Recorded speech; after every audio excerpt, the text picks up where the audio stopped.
prend la rondelle et amorce une sortie côté gauche. On traverse le centre, on lance à l'autre bout et on va effectuer des changements quasi complets au banc de Maxime Desruisseaux.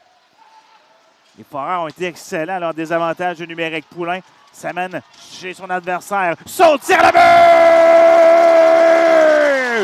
Renaud Poulain! Un excellent tir bas de la part de Renaud Poulain. Et dans un angle un peu difficile, est venu surprendre Émile Beaunoyer, qui lui s'attendait peut-être à une passe, est venu coller son poteau et au moment où il va vraiment prendre l'axe vers le poteau gauche, la rondelle va se glisser entre ses jambières. Et Poulain vient surprendre le gardien pour le premier but de cette série. C'est 1-0 Drummondville. Je ne suis pas convaincu que Beaunoyer s'attendait à un tir de Poulain rendu aussi loin. Et la rondelle qui n'a pas décollé du sol. Il relève Simon, là. 38 secondes. Donc, virtuellement, ils ont un demi-joueur de moins là, pour les voltigeurs. J'ai dit Benjamin, mais c'est bel et bien Benjamin Olivier, son nom complet. On est en territoire des voltigeurs. Ligne bleue séparée. Son tir, ça dévie et le but! Les Foreurs qui frappent en avantage numérique. Le tir du point d'appui du défenseur Anthony Paré a dévié devant. Et la marque est maintenant de 1-1. Et ça a dévié sur Johan Tassé, le devant la cage du gardien Yann Larris. Lorsqu'il a tenté de bloquer le tir, ça a touché le talon de son patin, frappé la barre transversale. Et la rondelle qui va trouver son chemin là, derrière le portier des voltigeurs. C'est l'égalité 1-1. Rondelle déblayée par Drummondville dès la mise au jeu. Ça se retrouve à l'autre bout. Arlecchia, deuxième effort, prend la rondelle, passe vers l'entlan, mais là, fond est frappé. Là, en effet, sandwich. Ben, c'était dans son angle mort également. Là. Je suis surpris qu'on n'ait pas chassé. Il y a un joueur des Foreurs là-dessus. Là. Entrée de territoire de ces derniers. Plourde à gauche, le tir à la but! On complète la manœuvre et les Foreurs qui, pour la première fois du match, prennent les devants. Devant le filet, c'est Durocher qui a complété cette passe de Plourde. Un autre joueur originaire de Drummondville, Alex Durocher, semble avoir un malin plaisir à connaître du succès au centre Marcel Dionne. On voit la dernière séquence là ici, tout juste à l'embouchure droite, bien placé devant le filet et complète en faisant dévier. À savoir, par contre, si ça touchait à son patin, Simon, pour l'instant, on n'a pas de demande de révision. La rondelle a touché à son patin. Sylvain Favreau... Il n'y aura pas de reprise. Mais Sylvain Favreau voulait discuter à un Val-d'Or. Baudry prend la rondelle dans sa zone et passe à William Dumont. Il s'amène seul. Dumont, le tir, le retour. Et Beaunoyer qui fait l'arrêt.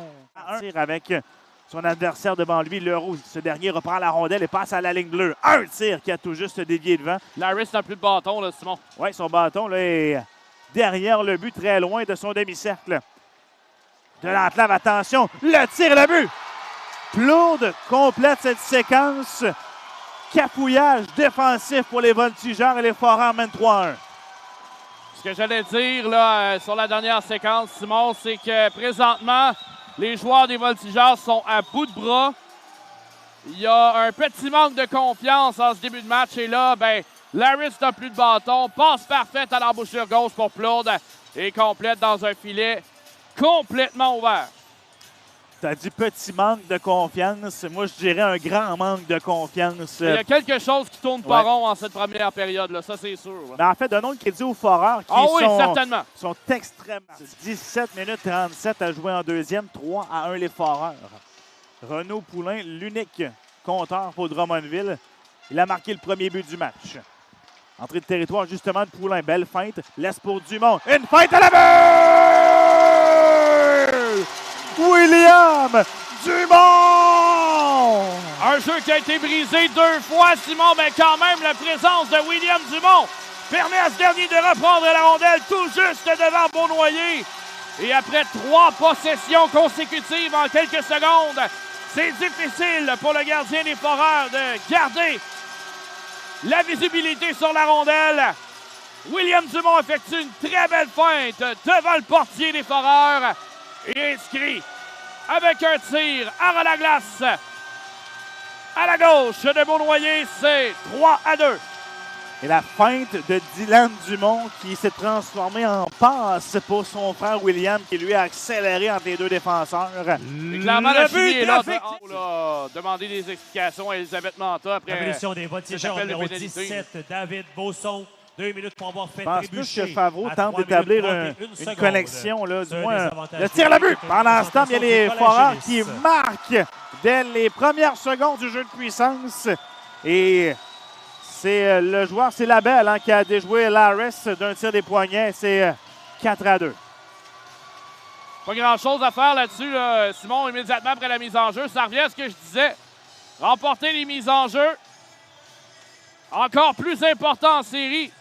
Premier lancé de cet avantage numérique, avec également là, la présence de Durocher devant le quartier des Rouges. Est suffisant là, pour venir battre sa vigilance. Ouais. Là, en avantage numérique en carrière dans les Révolution des séries Foreurs de éliminatoires. Val-d'Or, numéro 11, Jérémy Baudry Leroux.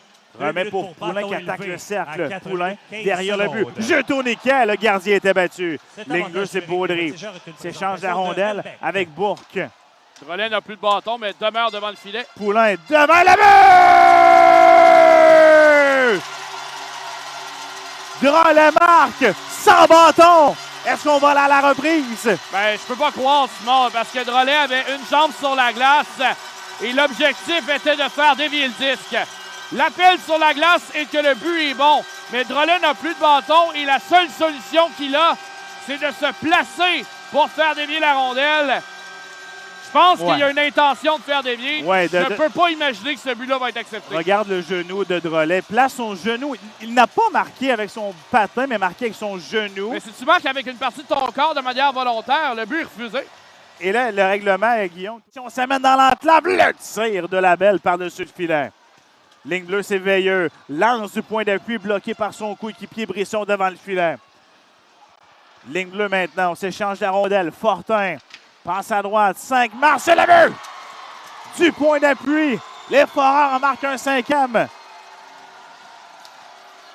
Et une séquence vraiment étrange, Simon, mais ça commence avec la couverture de Owen Keefe dans le coin droit de la patinoire. S'est aventuré trop loin, a perdu sa bataille à 1 contre 1. La séquence s'est poursuivie en zone de Drummondville. Et là, ben, a même caché la vue, malheureusement, de son gardien. Mais je pense quand même, Simon, là, que Laris aimerait revoir ce tir. Donc, un 5e but sur 11 lancés pour les Foreurs. Mobilisé le long de la rampe, on écoule de presque 1 seconde du côté des voltigeurs. Les joueurs des Foreurs sont quand même passifs, mais prennent la rondelle. Plourde attaque l'enclave devant Durocher. Son tir de but! Laris a été téléporté hors de son demi-cercle. Et encore une fois, en avantage numérique, les Foreurs qui marquent. Et là, Simon, je pose la question. 6e but.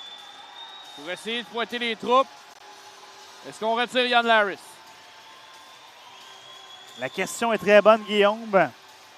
Laris, là, qui a été, disons, battu par lui-même sur ce filet, a eu une mauvaise anticipation et son déplacement a fait en sorte là, par la suite qu'il était trop tard pour revenir. C'est pas un désaveu là, envers Yann Laris, pas du tout. Mais c'est ce genre de soirée. Dans le cercle, la Poulain devant Drolet a fait dévier. De retour au point d'appui. Baudry se déplace, remet au cercle la Bourque. Son lancé, arrête Beaunoyer. Ce Drolet devant la cage de Beaunoyer. Bourque se contente d'un tir. Pas trop, suffisamment là.